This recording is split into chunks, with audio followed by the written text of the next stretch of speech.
ساکنان جماعت دهات بهار شهر وحدت دهه مچیتان دعوا دارند که 45 هکتار زمین چراگاه دههشان که تا این مدت چروای مردم محله در آن نگاه بین میشد از جانب چند نفر خودسرانه غصب گردیده است.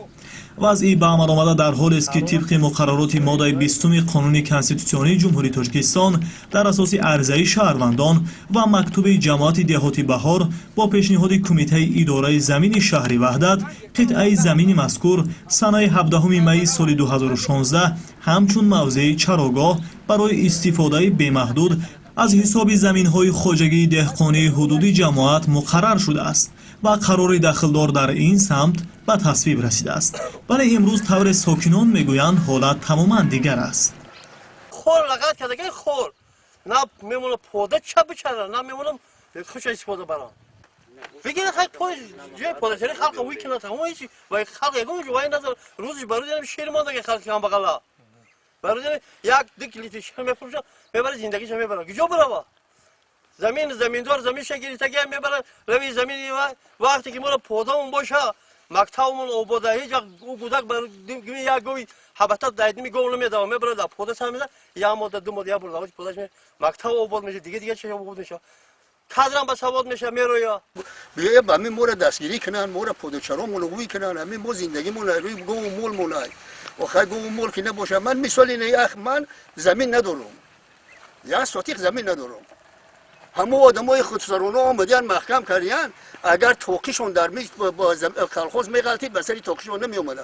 مورد به ذکر است که دهه مچیتان دارای 600 خواجگی می باشد. چیزی که ضمن تهیه گزارش ما را حیرت زده کرد این است که در دهه مذکور هر نفر که می خواهد خودسرانه آمده موضع را صاحبی می کند و برای این کارش دلیل حجت نیز پیشنهاد می نماید. اما نماینده از جماعت دهات و مقامات اجرایی حاکمیت دولتی شهر وحدت پیدا نمی گردد که پیش راهی چنین به ترتیبی را گیرد. مردک 6 سوتیق زمین داره پایین خونش 15 سوتیق 20 سوتیق محکم کرده ارای پودچرای ما محکم شده گرفته اینا قدر درخت شنونده مول ما کجا بره مردم دهقان زندگیش ایروی مولای همین ما هم ناوس دارم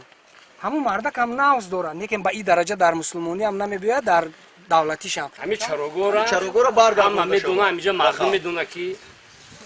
حکمت آدم ما حکمت شهری وحدت ای جماعت میویند در همین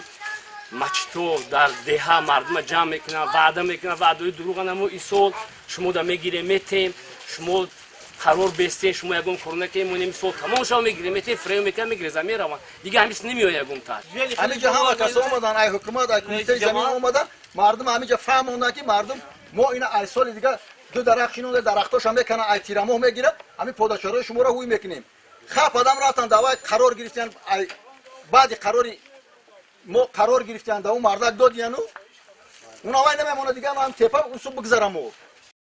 حالتی که بیشتر از همه باعث نگرانی ساکنان محله گردیده است خودسرانه محکم نمودن قسمتی درآمدگاه زمینی چراگاه ده می باشد زیرا کانال آب که از پهلوی آن جاری است و برای آبیاری زمین‌های کارم خدمت می‌نماید پر گردیده و تأثیر منفی خود را به محله رسانیده است. اما با سبب محکم گردیدن پهلوی کانال مذکور ساکنان نمی‌توانند با جلب تکنیک آن را تازه نمایند. از این رو آنها خواهش دارند که مسئولین به مشکلاتشان رسیدگی نمایند.